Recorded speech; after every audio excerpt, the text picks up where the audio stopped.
I pledge allegiance to the flag of the United States of America and to the republic for which it stands, one nation, under God, indivisible, with liberty and justice for all.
Hey Patriot Warrior fam, I'm Face, and these are the histories that America forgot. According to Wikipedia, quote, "The grass fight was a small battle during the Texas Revolution, fought between the Mexican Army and the Texian Army. The battle took place on November 26, 1835, just south of San Antonio de Béjar, in the Mexican region of Texas. The Texas Revolution had officially begun on October 2nd, and by the end of the month, the Texians had initiated a siege of Béjar, home of the largest Mexican garrison in the province. Bored with inactivity, many of the Texian soldiers returned home. A smaller number of adventurers from the United States arrived to replace them. After the Texian Army rejected Commander-in-Chief Stephen F. Austin's call to launch an assault on Béjar on November 22nd, Austin resigned from the Army.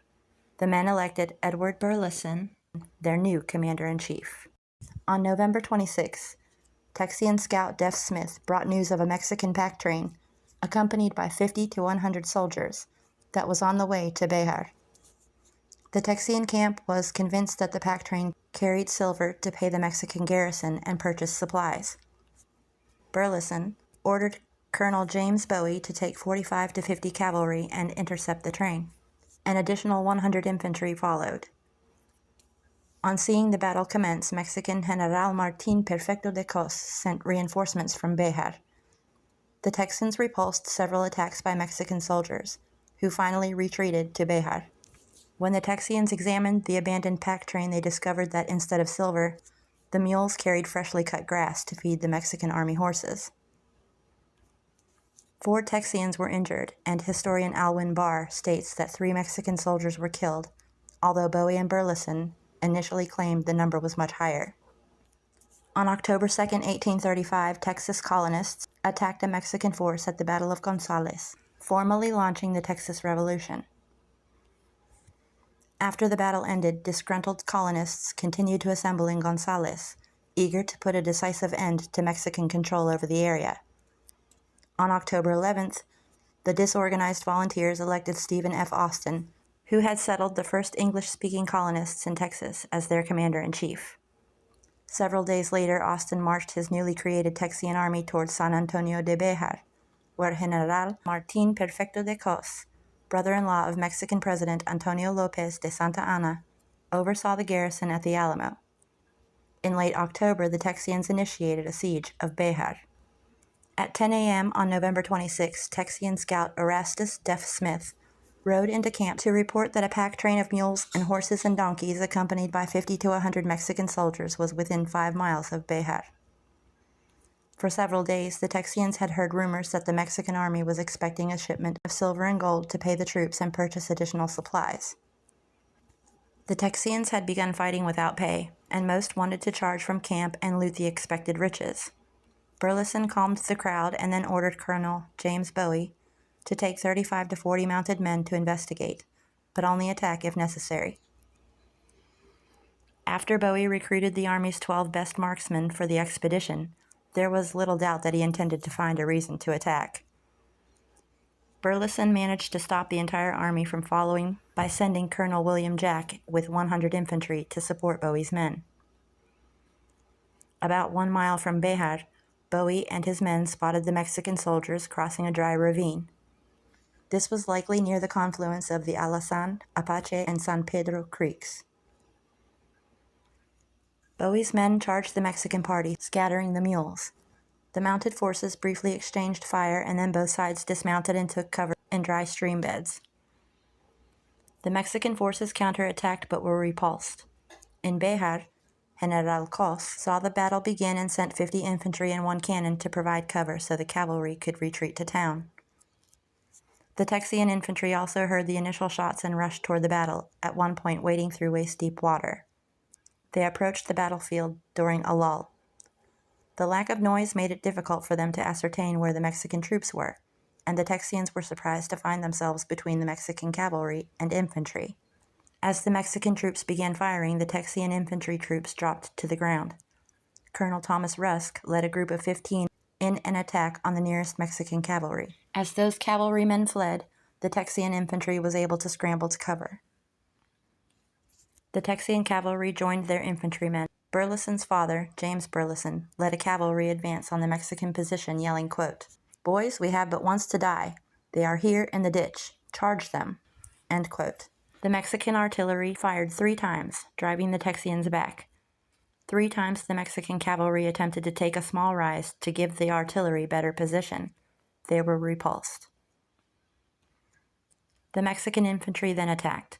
Rusk wrote of the Mexican attack, quote, "These men advanced with great coolness and bravery under a destructive fire from our men, preserving strict order and inhibiting no confusion." End quote. The infantry abandoned their charge when they realized that Texian James Swisher had led a band of cavalry to try to take the Mexican cannon. The Mexican forces then withdrew towards Béjar. 4 Texians were wounded in the fighting, and 1 soldier deserted during the battle. In his reports, Burleson claimed that 15 Mexican soldiers had been killed and 7 wounded, while Bowie claimed that 60 Mexican soldiers had been killed.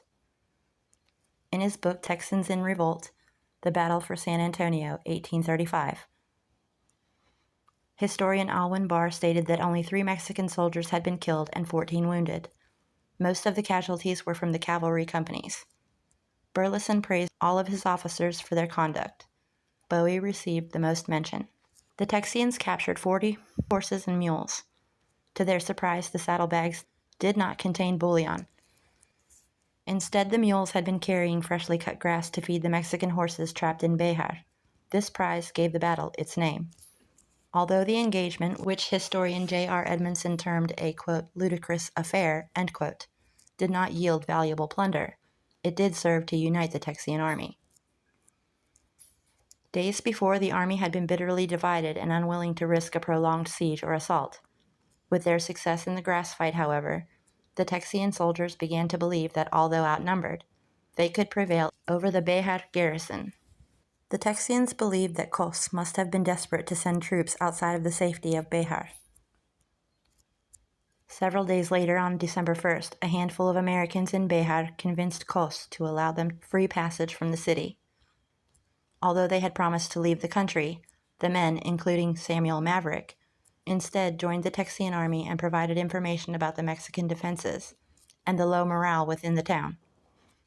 Buoyed by the grass fight victory, on December 5th, the Texians launched an attack on Béjar. Cos surrendered on December 9th. As a condition of their parole, the Mexican troops were forced to leave the province, leaving the Texas colonists in full control.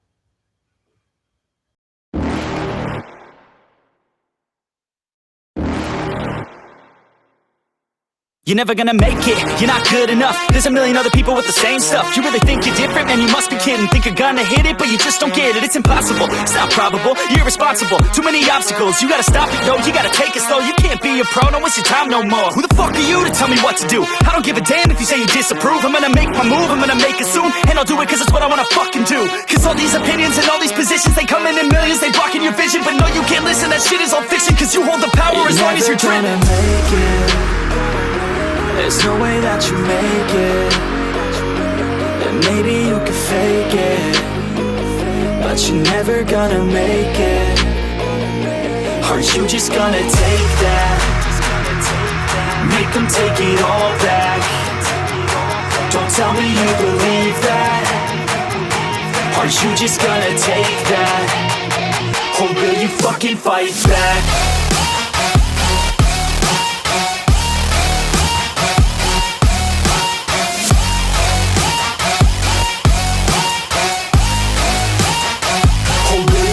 Fight back.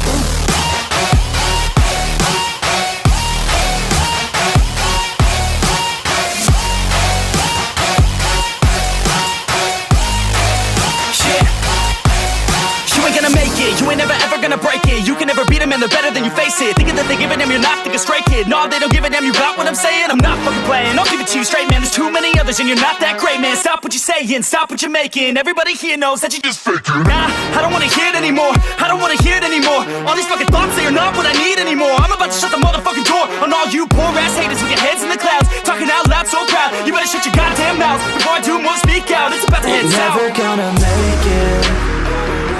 There's no way that you make it. And maybe you can fake it, but you're never gonna make it.